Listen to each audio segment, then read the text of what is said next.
Every anime fan that has watched at least a couple of shows has heard the name Harhui Suzumiya. The show has set a standard in the community that shows just what anime can do with its weird situations and characters. Sort of the stereotypical anime, if you will. However, for all its strange stories and creative ideas, my main problem with the show was that it didn't take itself incredibly seriously and really utilize its ideas to their fullest potentials. This didn't make the show bad by any means though. Heck, ever since I decided to watch it again, it's been on my favorites list, and this problem is most likely due to my personal tastes. I'm normally not the biggest fan of episodic shows because the formula almost always remains the same, and this repetition makes the show predictable and boring after a couple episodes. The melancholy of Harhui Suzumiya follows this structure, but it works somehow, since it managed to spice up the mysteries and situations the characters were thrown into each episode or two. The movie, on the other hand, is an entirely different matter, and it has changed my opinion of the franchise entirely. The Disappearance of Harhui Suzumiya is currently my favorite anime movie of all time. But why is that? How did the movie rise above and beyond my expectations to accomplish this? Sit back, relax, and continue watching as I review the first topic of Fangirl February, the Disappearance of Harhui Suzumiya. Be warned that some plot points from the original show will be spoiled, but nothing too major in the movie will be given away. With that out of the way, let's get started.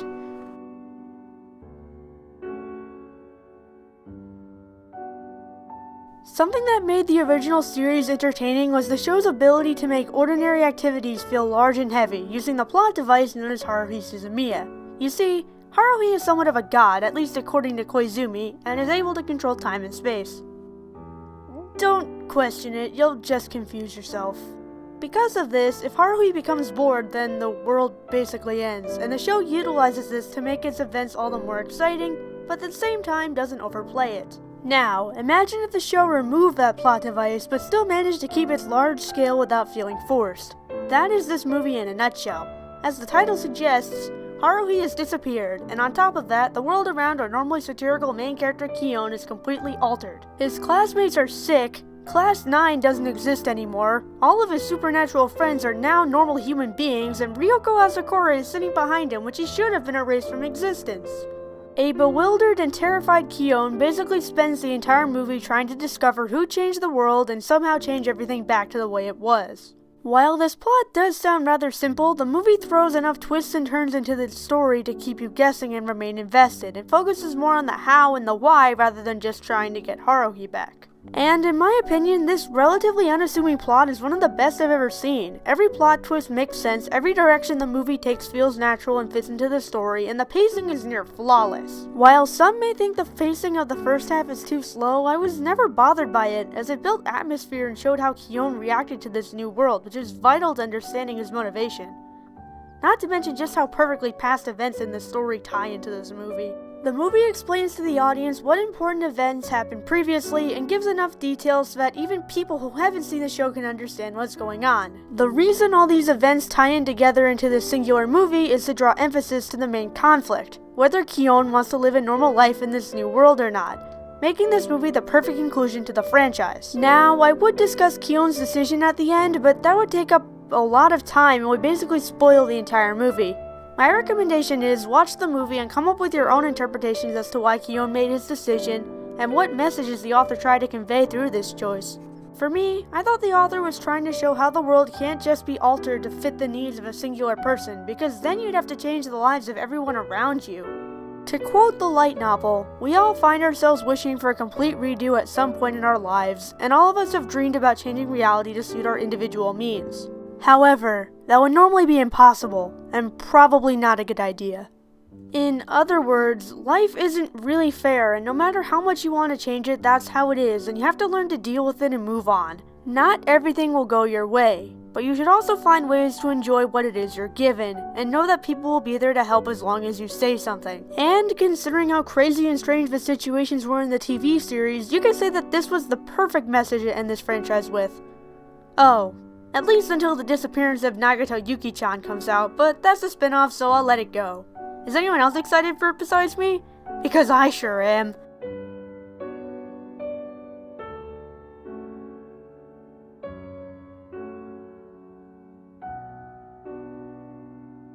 Something that took me by surprise in this movie was how different these characters felt from the original. Sure, their general personalities remained intact, but they felt a lot more human than the original series. Oh, in the TV show, they were fun to watch. But it wasn't until I saw the movie that I managed to emotionally connect with any of them. Let's start off with Kion, the main character. Up until this point, he was mainly an observer of the crazy happenings going on around him and complained about not having a normal life.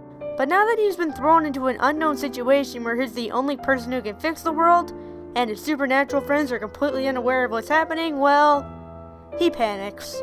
The first half of the movie shows how Kion breaks down in desperation and fear, abandoning his sarcastic persona entirely.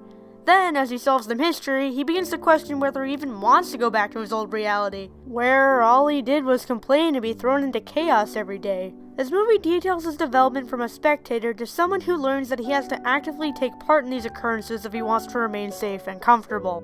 He learns to take the initiative and appreciate all the fun he's secretly been having behind his complaints, which makes him a relatable character. You understand why he breaks down because he doesn't know what to do.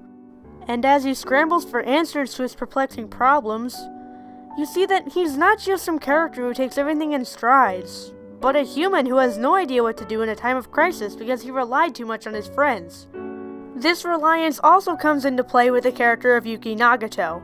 In the show, Yuki was an expressionless alien who basically solved most of the SOS Brigade's problems with her outstanding abilities. And while I don't want to spoil the twist in the movie, well, let's just say it can get tiring. However, I do want to clarify a misconception about her character. There's a difference between character development and characterization.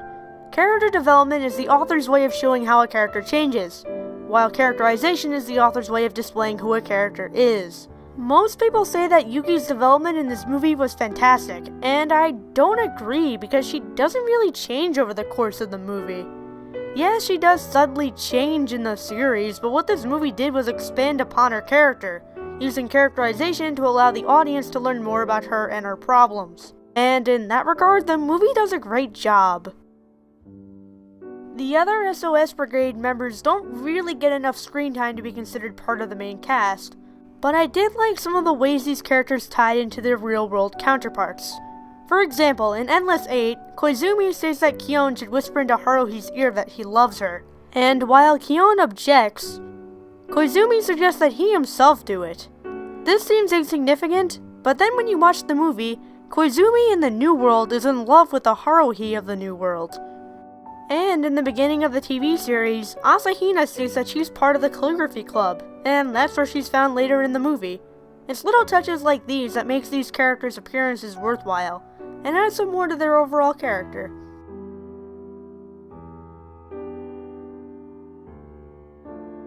Kyoto Animation has made a name for itself by producing high-quality shows in terms of aesthetics, so believe me when I say that this movie is probably the best in their entire lineup when it comes to animation. The lighting in this movie is breathtaking, creating a realistic atmosphere that focuses on the bleakness of winter with grays, tinted blues, and browns.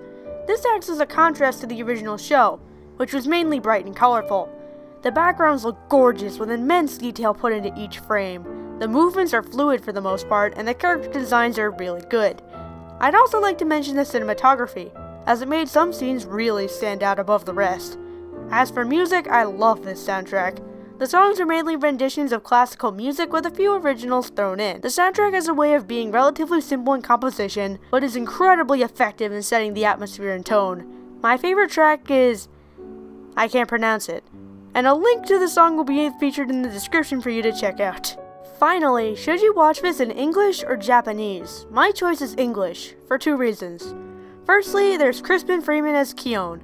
I've always liked his performance in the original series, but in this movie, Freeman portrays Kion perfectly in a time when his character is scared, desperate and confused, and it's hard for me to picture anyone else playing him. Secondly, Michelle Ruff as Yuki Nagato. Yuki's character was very robotic and emotionless in the original, but Ruff's ability to change her character into the shy and bashful version of Yuki was near flawless in this movie. Good job, English cast. Good job.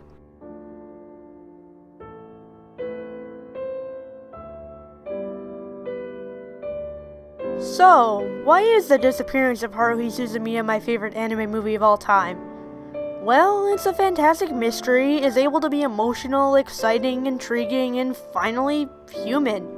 Mystery is one of my favorite genres in all of entertainment. I've always enjoyed watching characters trying to solve capers, picking up clues, and eventually coming to a conclusion, discovering who did what and how everything came to be. Unfortunately, finding a good mystery anime is rare. Most mystery shows aren't about an overarching case, but more about episodic cases, like The Melancholy of Harhui Suzumiya. Or they're tied in with horror, like in the case of Higurashi or Another. Then there's The Disappearance of Harhui Suzumiya, the movie that fulfilled my desire for a good mystery more than I ever thought this franchise could, and cemented itself as my favorite anime movie of all time. In all honesty, this relatively simple story is my favorite mystery in all of entertainment. Everything is just so beautifully executed, from the characters to the plot twist to the amazing presentation, and even some underlying themes I didn't pick up on during my first viewing concerning escapism and accepting reality. The characters, at least Yuki and Kyon, feel very realistic and sympathetic than they ever were before, and I can't imagine this movie being written or presented any better. To make a long story short, this is the movie I wanted Harhui Suzumiya to be, with a much more human touch combined with a wonderful story and perfect presentation. There's nothing else to it.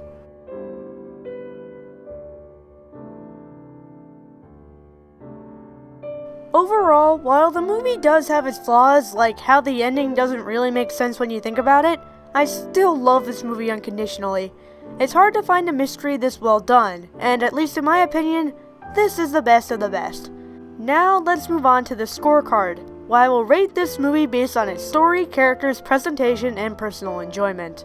I give the story a 9.5 out of 10 for being slightly slow but very atmospheric with one of the best climaxes I've seen in any anime period. I give the characters a 9 out of 10. While Kyon and Yuki had significant screen time for characterization and development, and it was interesting to see the characters in this other world, it did feel like the characters except for Yuki and Kyon were there for the sake of being there and didn't really do anything. The presentation gets a 9.5 out of 10, because the animation is near flawless, the music is wonderful, and the English version is top-notch. And for personal enjoyment, I give this movie a straight 10 out of 10, because I can do what I want and I love everything about this movie. As for the final score, I give The Disappearance of Harhui Suzumiya a 9.5 out of 10, and a recommendation to watch it when you can.